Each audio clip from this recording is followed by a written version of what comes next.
네, 여러분 안녕하세요. 오늘 2026년 3월 3일인데요. 오늘 여러분과 함께 나눌 이야기는 아주 뜨겁고 또 한편으로는 굉장히 묵직한 울림을 주는 그런 주제입니다. 네, 맞아요. 지금 미국 축구가 말 그대로 완전히 뒤집혀 있잖아요. 그러니까요. 자, 이 부분을 한번 파헤쳐 보죠. 오늘 다룰 자료들이 꽤 다채롭습니다. 최근 메이저리그 사커, 그러니까 MLS 경기 기록지부터 시작해서 현지 유력 언론 보도들까지 싹 다 모아 봤거든요. USA 투데이나 LA 타임즈 같은 매체들도 아주 집중적으로 다루고 있죠. 네, 네. 게다가 선수들의 생생한 믹스드 존 영상이랑 축구계의 전설들의 인터뷰 내용까지 한가득 쌓아두고 있습니다. 오늘 우리의 미션은 단순한 스포츠 하이라이트 리뷰가 아닙니다. 극한의 경쟁, 그리고 거친 환경 속에서 진정한 월드 클래스라는 존재가 어떻게 주변을 변화시키는지 알아보는 거죠. 손흥민 선수의 최근 두 가지 결정적 사건을 통해서 말이죠. 네, 맞습니다. 그 리더십과 회복 탄력성의 본질을 오늘 아주 깊숙하게 들여다볼 예정입니다. 기대가 되네요. 오늘 우리가 나누게 될 이야기는 사실 축구를 전혀 모르시는 분들이라도 반드시 귀를 기울이셔야 할 내용입니다. 만약 여러분이 직장에서 치열한 경쟁을 벌이고 계시거나 가끔 억울한 상황에 직면하시거나 직장 생활하다 보면 그런 일 정말 많죠. 그렇죠. 혹은 누군가를 이끌어야 하는 위치에 계신 분들이라면 더욱 공감하실 겁니다. 이번 심층 분석에는 스포츠의 경계를 넘어서 우리 커리어에 즉각적으로 적용할 수 있는 아주 강력한 통찰이 담겨 있거든요. 좋습니다. 그럼 바로 첫 번째 사건이 있었던 현장으로 가보겠습니다. 시계바늘을 며칠 전인 3월 1일로 돌려보죠. 텍사스 주 휴스턴에 있는 쉘 에너지 스타디움이었습니다. LA FC와 휴스턴 다이나모의 경기였네요. 네.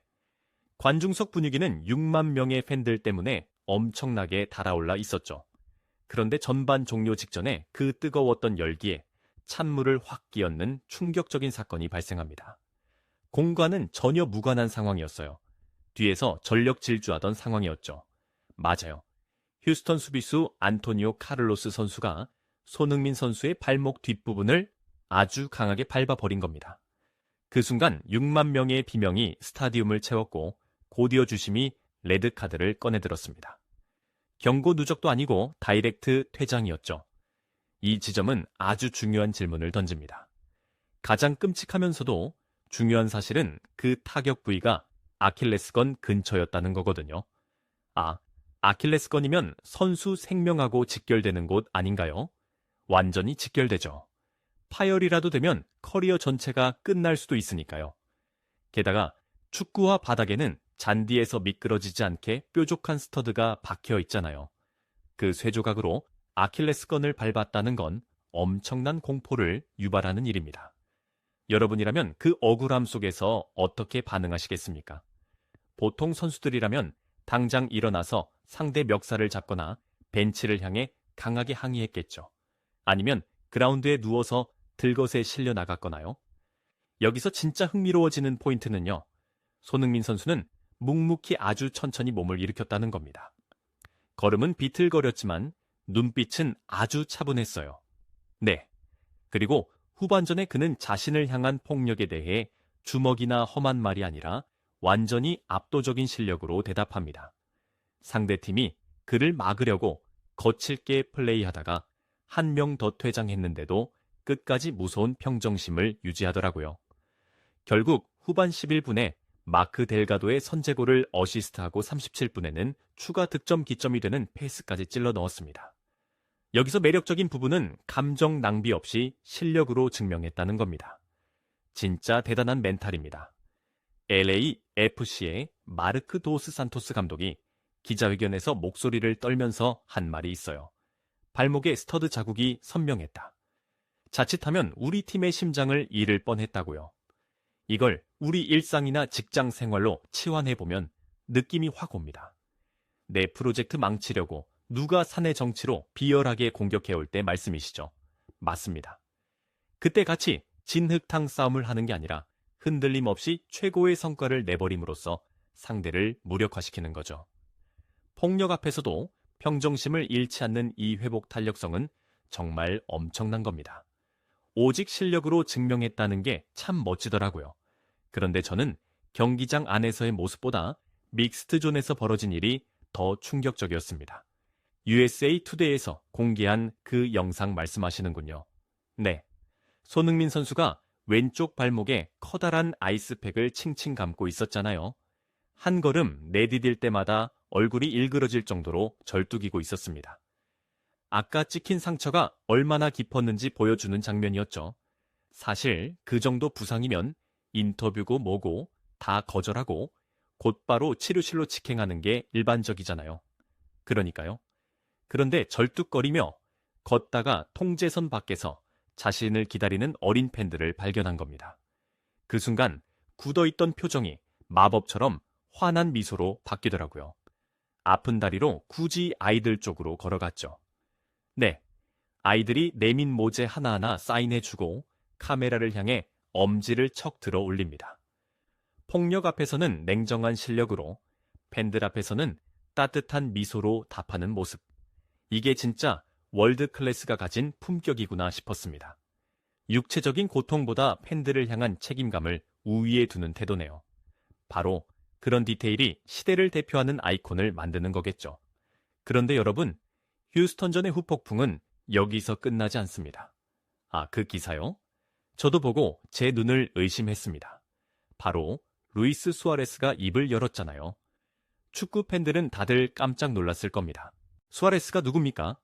과거에 상대 선수 깨물어서 핵이빨 별명까지 얻고 온갖 기행으로 악동이라 불렸던 선수인데, 그런 거친 플레이의 대명사가 남의 태클을 비판하고 나섰다는 건 진짜 엄청난 아이러니거든요. 도대체 뭐라고 했기에 난리가 난 걸까요? 수아레스가 이렇게 말했습니다. 지금 MLS가 지나치게 거칠어지고 있다. 그 태클은 굳이 할 필요가 없는 차원이 다른 문제였다. 리그 차원의 보호가 절실하다고요. 이걸 더 큰 그림과 연결해보자면 그 의미가 상당히 깊습니다. 단순히 동업자 정신을 발휘한 것 이상인가요?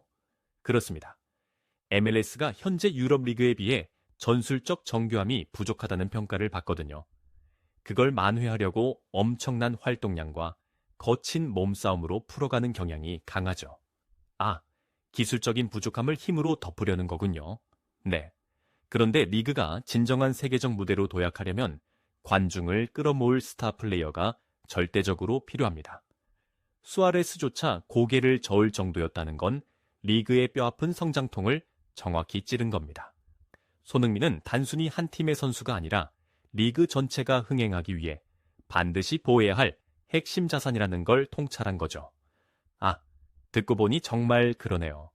기록을 보면 손흥민 선수는 10일 동안 4경기를 치르는 살인적인 일정 속에서도 팀을 서부 컨퍼런스 선두로 이끌고 있었거든요.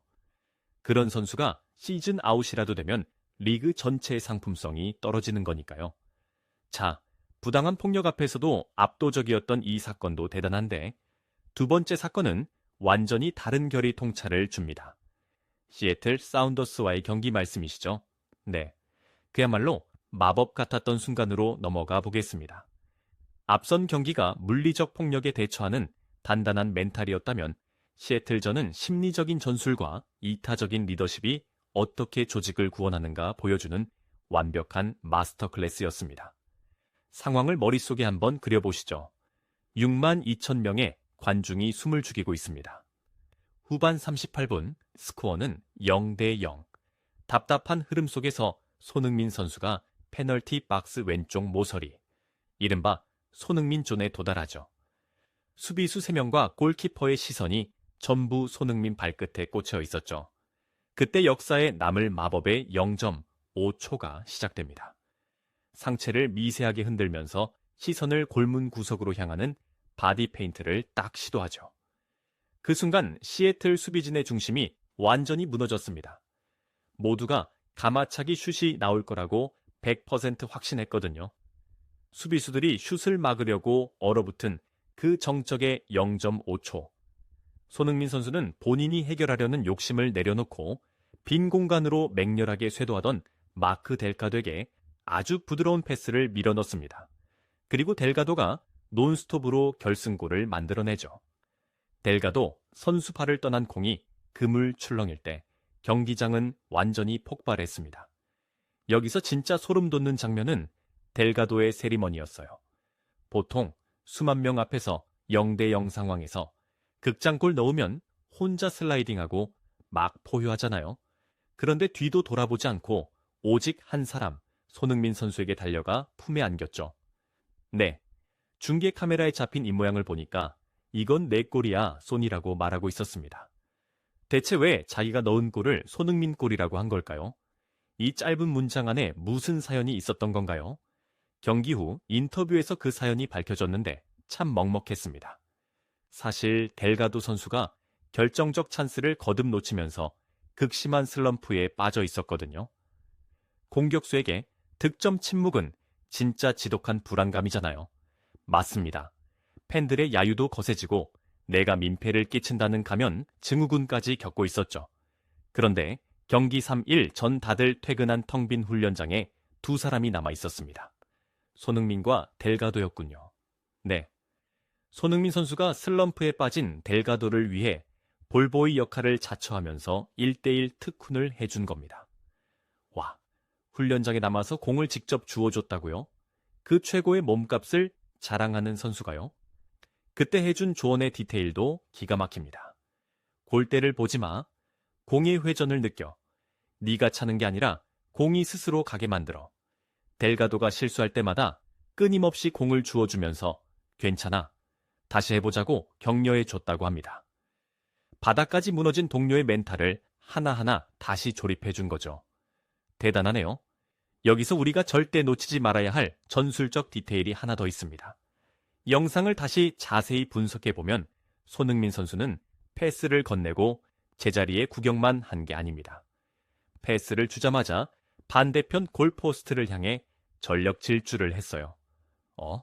완벽한 패스를 줬는데 왜 굳이 다시 뛰어간 거죠? 만약 슈팅이 빗맞거나 골키퍼 맞고 튕겨 나오면 자신이 쇄도해서 마무리하기 위해서였죠. 조직 행동의 관점에서 보면 이게 바로 심리적 안정감을 부여하는 완벽한 리더십입니다.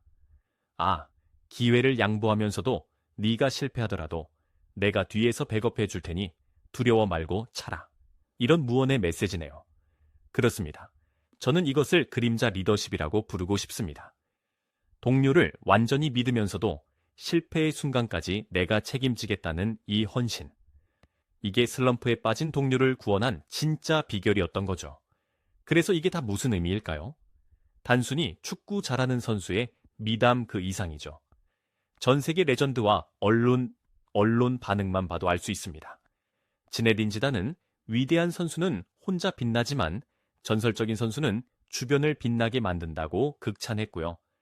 티에리 앙리 역시 탐욕이 없는 왕이라고 분석했습니다. 바디 페인트 하나로 수비수 3명을 무너뜨렸다고요. LA 타임즈도 단순한 득점원이 아닌 팀 전체를 끌어올리는 존재라고 평가했죠.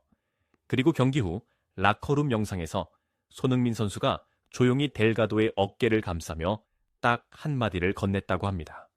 내가 말했잖아, 할 수 있다고. 네. 자신의 공을 내세우지 않고 온전히 동료가 스스로 일어설 수 있게 돕는 모습이었죠. 오늘 심층 분석에서 우리는 겉보기에는 전혀 달라 보이는 두 가지 사건을 다뤘습니다. 휴스턴전과 시애틀전이었죠. 휴스턴전에서는 악의적인 공격 앞에서도 폭발하지 않고 실력으로 응수하는 굳건한 멘탈을 보았습니다. 시애틀전에서는 깊은 슬럼프에 빠진 동료를 위해 스포트라이트를 양보하고 뒤에서 안전망이 되어주는 그림자 리더십을 확인했고요. 네, 여러분, 이것은 단순히 스포츠 채널 영웅담이 아닙니다. 여러분의 회사나 프로젝트 내부 모습과 완벽하게 겹쳐집니다. 부당한 견제를 받을 때 감정에 휩쓸리지 않고 성과에 집중할 수 있는가? 무너져가는 동료를 경쟁자로 볼 것인가? 아니면 기꺼이 손을 내밀어 심리적 안전망이 되어줄 것인가? 오늘 사례들이 훌륭한 해답을 제시해주고 있습니다. 정말 고개가 절로 끄덕여지는 분석입니다.